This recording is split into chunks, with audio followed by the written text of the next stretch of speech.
Welcome to the deep dive. For you, our listener, we're tackling a really fascinating and, yeah, sometimes pretty contentious topic today. We are.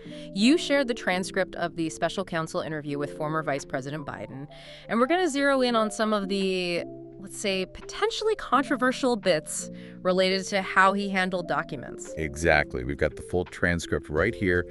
And the mission really is to kind of cut through all the detail, pull out the main insights, especially where, there might be some inconsistencies or questions about the procedures. Right.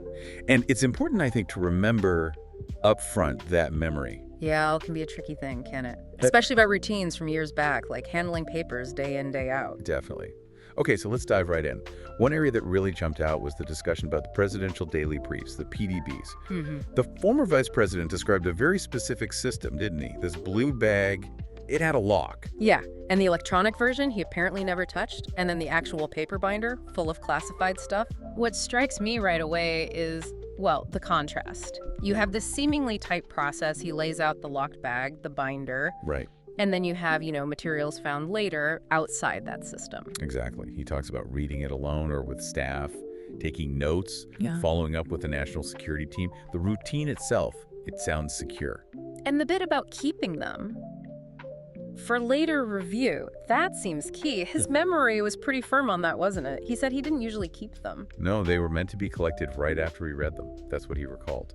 And that feels like a really crucial point of potential conflict, given where some documents actually ended up. Absolutely. I mean, the big question becomes, if that was the standard practice, these sensitive materials getting collected, then how did similar documents wind up in, well, his garage or other places? And he adds he doesn't remember ever taking anything out of the PDB binder itself, which just kind of intensifies that potential discrepancy, Okay, moving on from PDBs, the interview also covered handling other classified documents during the vice presidency. Yeah, stuff beyond the PDB binder, often smaller sets of papers from briefings, he said. And his rule for those? He seemed pretty clear. If it was marked top secret or eyes only, or came in those binders with the red or blue stripes, he made sure it went back.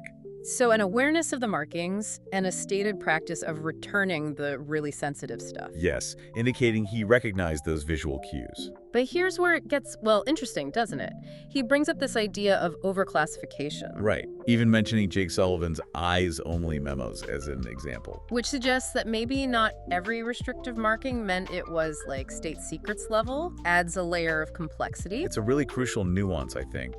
Imagine the sheer volume of paper, right? Some may be less critical, but still carrying these labels can make tracking and remembering everything much harder. And then there's the staff aspect. He doesn't recall asking his front office, Michelle Smith and others, to hold on to classified things for him. No, doesn't recall that. Or even where they would keep it if they did, which kind of raises questions about delegation, maybe oversight. Totally. And how they followed up on this material. It wasn't like a formal tracking system for every single classified paper that wasn't returned immediately. It sounds more like the person who wrote the memo might just ask about it later if they needed it back or needed a response. An informal follow-up, basically. Yeah, rather than a strict chain of custody for every item. Yeah. And that, that informal system, it's something to keep in mind when you think about how things might have gone astray. Maybe unintentionally. Okay, what about taking work home? To the Naval Observatory, the VP's residence. That happened, right? He confirmed it likely did happen, yeah. Right.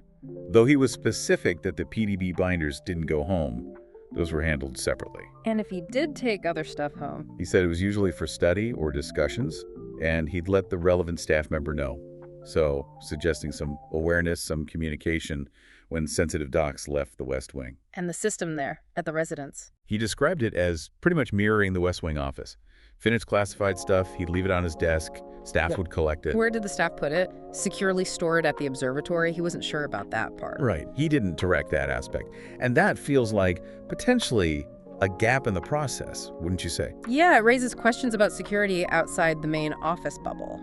And the control over stuff just temporarily stored there. And the fact he doesn't recall staff ever, looking for missing binders at the observatory? Yeah. That's also notable, especially when you hear other accounts perhaps suggesting otherwise. Let's circle back to that eyes-only thing for a sec. His uncertainty about its meaning, Was it always classified, or just, keep this quiet internally? That seemed quite revealing. It's significant, that ambiguity. Yeah. His example, using it for maybe sensitive policy disagreements within the administration, even if the info wasn't technically classified at a high level, it shows how markings could be interpreted differently. Right. Which could potentially complicate sticking strictly to protocols designed for the really classified stuff. And the special counsel, asking about his understanding and practice, not just the textbook definition, that seemed key. Okay, now the Lake House, Wilmington, he did business from there too during the VP years. And he assumed classified materials were probably there at times. And the library setup comes up, filing cabinets, copier, fax. Yeah, the image of a working office, basically, but in a private residence. It immediately makes you wonder about consistent security protocols, doesn't it? Totally. He made that joke about hoping they didn't find risque pictures. He did, a moment of levity there. But the serious question is about classified info in that kind of setting. He asserted, again, that anything with clear markings went back. But the controversy pops up again. Staff maybe keeping classified stuff there, but him not recalling directing it or knowing about it. It's a pattern. It really is. This recurring theme. A sort of disconnect between his stated personal practices and what might have happened with staff, plus his lack of specific memory. That's central to the whole controversy, isn't it? Absolutely. It's right at the heart of assessing potential mishandling. Okay, transition time. End of the vice presidency. Packing up the West Wing office, he said he had no idea what files were even in there at the end. Which seems, well, remarkable maybe, for someone dealing with that level of information daily. He basically left it to his staff, his executive secretary, Michelle Smith again, organizing stuff for Archives, the Biden Center. It really points to a significant level of delegation, maybe a lack of direct oversight in those final hectic stages. And he mentioned wanting to avoid having all this stuff, memorabilia and documents, at his house, relying on the process, presumably. Yeah, suggesting a reliance on his long-serving staff and whatever established processes existed for disposition. And packing at the Naval Observatory residence? Similar story? Seems like it. He recalled personal things, speeches, photos, press clippings, stuff in his offices or library there. But not personally sorting through official documents. Didn't recall culling or purging things, no. Said he was focused on the next steps. His sister was helping with the Biden Center plans. Again, leaving the packing largely to staff. The only thing he remembered overseeing was making sure his personal furniture didn't get taken by mistake. Right. Personal effects were top of mind.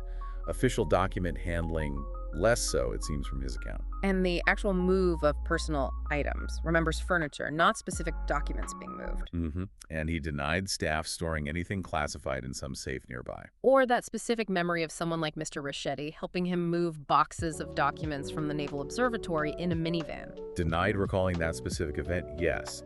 And these are all points where his memory seems to be directly challenged by other information or testimony gathered by the special counsel. These denials and memory lapses are really crucial points of scrutiny. Okay, so post-VP, he moves into that rental house on Chamber Road in Virginia. Yeah, and he said he had no idea how long he'd even lived there. A temporary spot. Partly driven by setting up the Penn Biden Center nearby. Right. So this transitional phase adds another location into the mix for where his belongings, including any remaining documents, might have ended up. Just adds complexity to tracking everything. Photos showed boxes there at the rental house.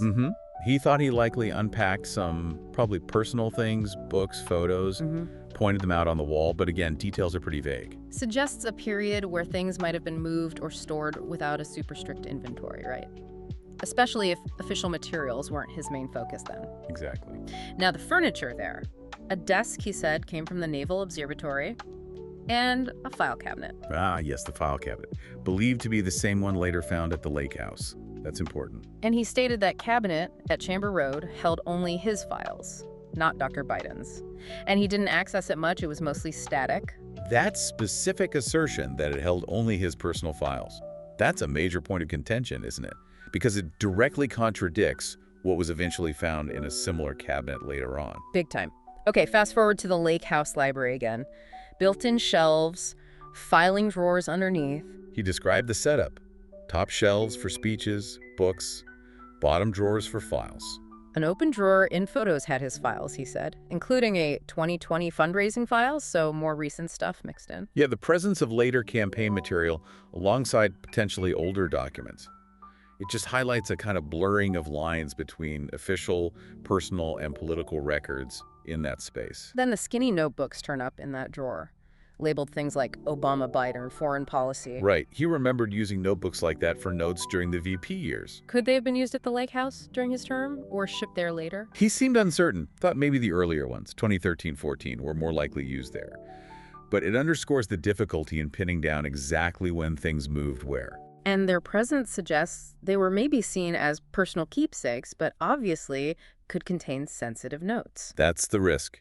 He thought he'd probably put them in the drawer himself, but then added others might have put things in there after meetings sometimes. Which again points to a less controlled environment for his personal notes, potentially. Yeah, a casual approach that could allow sensitive things to get mixed in, especially if staff were also using the space for tidying up.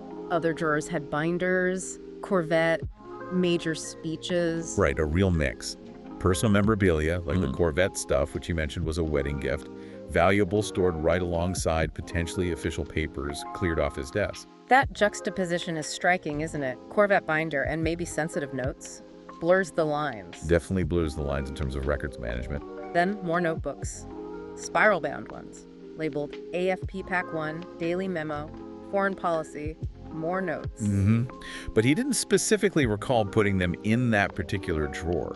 Suggested maybe they were just gathered up from his desk or shelves at some point and put together. And some had loose documents tucked inside them. Yeah, he admitted he wasn't very organized with his notes. Said he probably took papers in after meetings, meaning to file them later, and just forgot.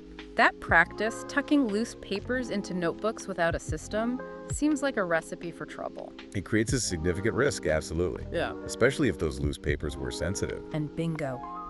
That leads right to a critical moment.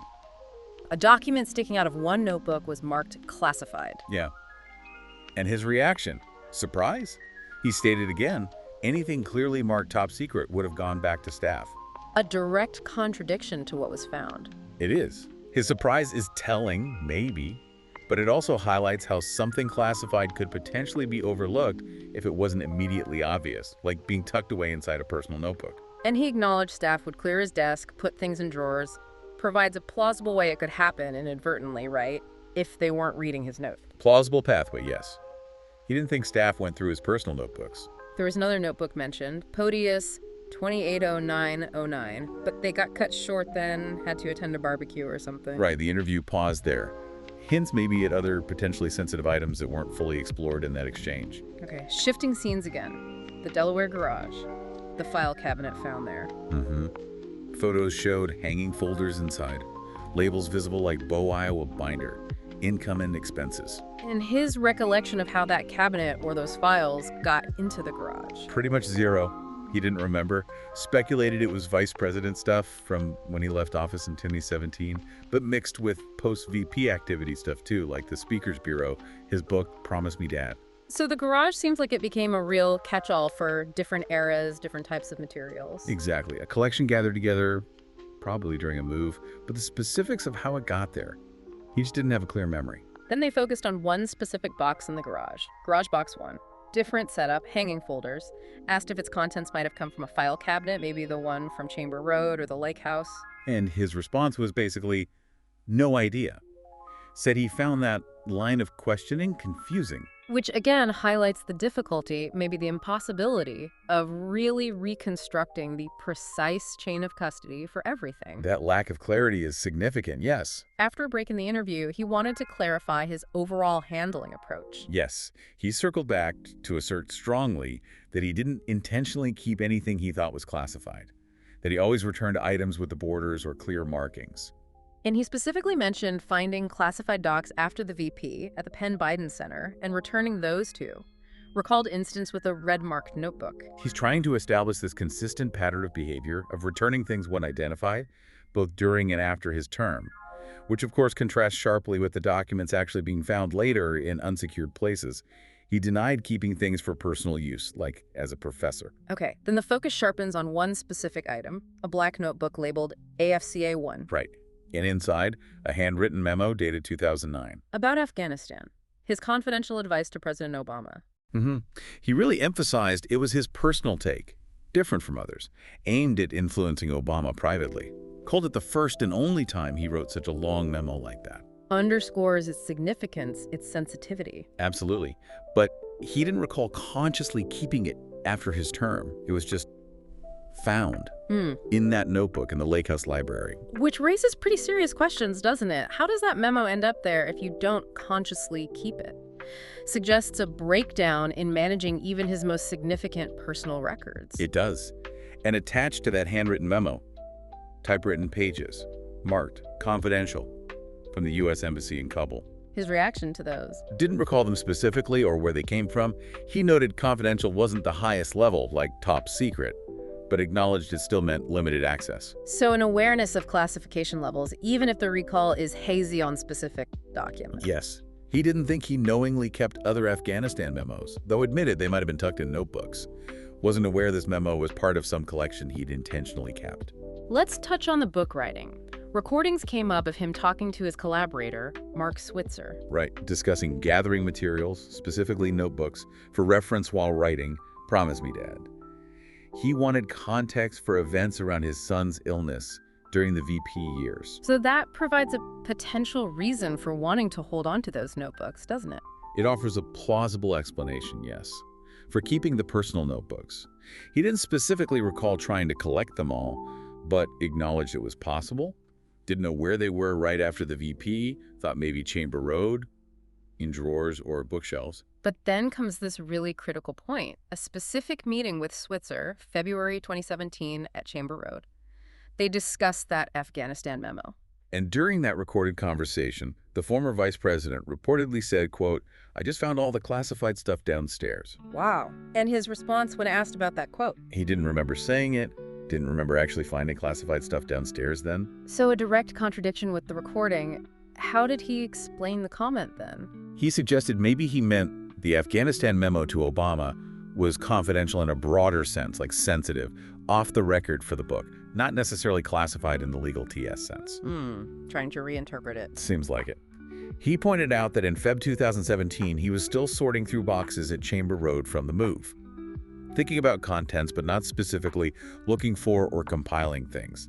Doesn't recall details of that day. And could downstairs have meant anywhere else back then, in Feb 2017? He couldn't think of anywhere else. The move to Wilmington hadn't happened yet, so it pretty strongly points to the Chamber Road rental house. The special counsel even proposed a theory. Maybe that classified stuff downstairs comment referred to the Afghanistan documents that were later found in the garage box at the lake house. But he didn't recall making that connection. Kept circling back to the Obama memo's confidentiality being his main concern in that conversation with Switzer. Right. Seems like downplaying the classified aspect. His reluctance to connect the 2017 statement to the later discovery. That's a key point of contention, right? So, assessing his awareness. Definitely. Then they revisited, yet again, how he handled classified docs found after the VP. He repeated his practice. Return marked confidential stuff. Recalled his body guy seeing him do it. Said that back in Feb 2017, if he had found classified docs, he would have given them to staff, like his body guy or chief of staff, to return properly. Reinforcing his claim of following procedure, directly clashing with the evidence of things not being returned. What about the notebooks at Chamber Road? Where were they? He clarified boxes with notebooks were likely just dropped off there. He probably gathered the notebooks themselves together, maybe put them in the library. Suggests some organization of his personal notes, but not necessarily screening for classified inserts. And his understanding, did he think he was allowed to keep marked classified documents at home after leaving office? His answer was interesting. Said he didn't think about it in terms of authorization, more like he had no need or authority to have them, so his habit was just to return them. Distinguishing his handwritten notes, which he saw as his property, from marked classified documents, government property. Right. A distinction suggesting awareness of their different status, yet, again, contradicted by classified items being found among his personal things. It maybe highlights a lack of focus on the strict legal obligations versus just habit. Okay, almost wrapping up the items. A red folder labeled Facts First, found in the garage. Afghanistan docs from 2009 inside. Didn't recognize the folder itself, but thought the handwriting was his. Didn't recall what Facts First meant. assumed it got moved from the VP residence or office to Penn or Wilmington. And acknowledges stuff from the Naval Observatory also went to Chamber Road. Sometimes didn't know who packed or delivered things. Just adds another layer of confusion, another unmarked personal folder holding classified info. And inside that folder, a document marked Top Secret Sit in a Forn. He acknowledged the marking. I mean, that's about as sensitive as it gets. Finding that underscores the potential severity of the breach. Requires the absolute highest protection. Also a manila folder, Afghanistan 2009 in his handwriting. Confirms his connection to those docs, yeah. And another text memo to Obama, November 2009. His handwriting on it. Parts ended up in the longer handwritten one. Unsure if he used it as a resource. Just shows multiple drafts, more documentation, more potential points where sensitive info could be mishandled. And a Washington Speakers Bureau folder. Again, mixing post-VP business with potentially older materials. That commingling pattern again. Very concerning from a record standpoint. Finally, that Trunch 2 reference he made about the garage deliveries. Ah, yeah, he clarified. Meant two different deliveries. The first, maybe around when he left office or Penn Biden Center, likely contained the VP era stuff. The second, much later, 2021-2022, had construction items, things moved from Chamber Road. He remembered moving boxes around then to get to his Corvette. So that helps differentiate maybe the types of things found in the garage, even if the first Trunch was still a mix. Provide some context, yeah. But he didn't recall much organizing or unpacking of that first batch. Reinforces the idea of the garage as kind of a chaotic long-term storage spot. Which just increases the odds of sensitive things getting lost or forgotten in there. Precisely. So, wow, we've really dug into the main friction points here, haven't we? The memory discrepancies, the informal handling, mixing personal and official, and finding classified stuff in places it just shouldn't have been. Yeah, and I think the most striking thing overall is that significant gap you see between the former vice president's stated habits, his recollections, and then the hard reality of where these very sensitive documents actually turned up. Right.